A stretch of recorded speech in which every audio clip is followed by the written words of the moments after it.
Здравствуйте. Welcome back, my friends.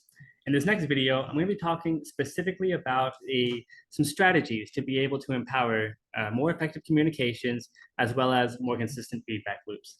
Now, this section is broken up into a couple of different pieces. That is to discuss the requirements of a project, the expectations, to be able to go into how we can automate feedback loops in order to ensure that actions are taken as a result of feedback received, as well as what are some things that we can keep in mind when it comes to changes and updates. So specifically, what we're looking to be able to do is to avoid the challenges of, imagine communicating through Slack or Discord or Telegram or God, I don't know what else it might be, WhatsApp or something. The point is that if we have communications in disparate places, as we scale, it makes it very, very difficult to be able to take action on those things, especially as the team expands.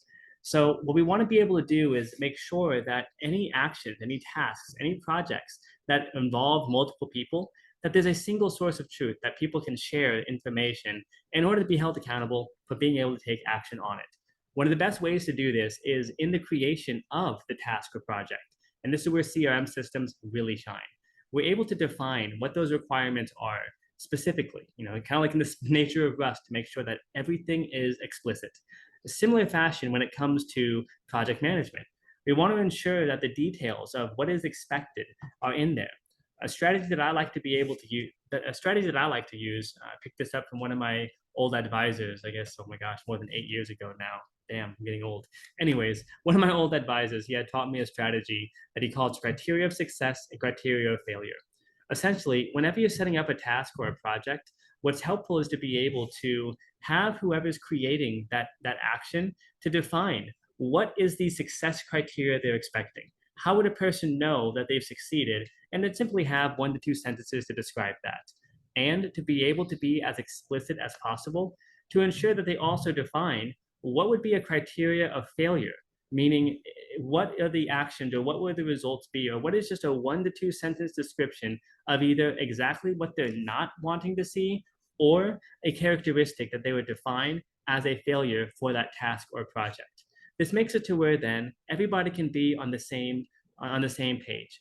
It forces the facilitators to be able to think through what are they really looking for from a project or task, which helps to mitigate redundancies. On top of that, it helps to empower the implementers. So that way, they're able to stay within a specific spectrum of what's going to actually lead to a success criteria. Next is going to be when it comes down to having feedback loops set up, we want to make sure that people actually use them. The adoption of a system like this is very important. And one of the best ways to do that is to make sure that these feedbacks, that feedback is responded to, even if it's as simple as an acknowledgement. Now, this is a lot easier to do inside of a CRM system because it's something where we can make sure that if there is feedback being collected, that it's being saved somewhere. So that way, when it comes to project closure or when it comes to a reassessment later on, we can find out what comments, what questions came up, what ideas did people have, what emotional outbursts were there. Maybe there was some kind of a major issue or difficulty that caused challenges to somebody.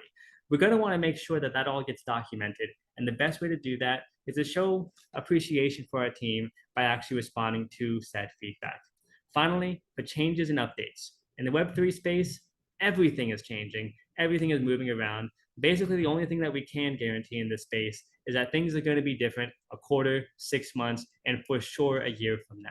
So by being able to provide a source of updates and changes to see maybe there's new expectations, maybe the timelines have been adjusted, maybe new parties have been entered or if different parties have exited the deal.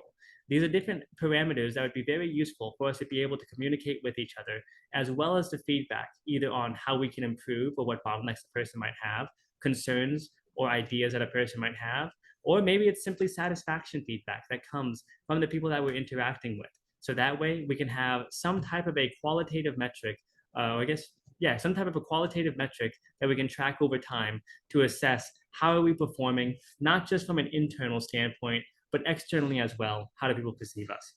So the next section, this concludes the deal pipeline structure section of the document. The next section, we're going to be discussing how can we utilize the partner collaborations to be able to how can we use partner collaboration to empower the ecosystem as much as possible? There's a lot of juicy information in here. We're going to talk about the different types of actions that we can take. I made a list of different types of partnership activities that I've experienced and have seen others perform. And this way we have a nice little shopping list to be able to choose from as we begin exploring our own project system. So thank you so much for watching, and I'm looking forward to seeing you in the next video. Until next time, paka paka.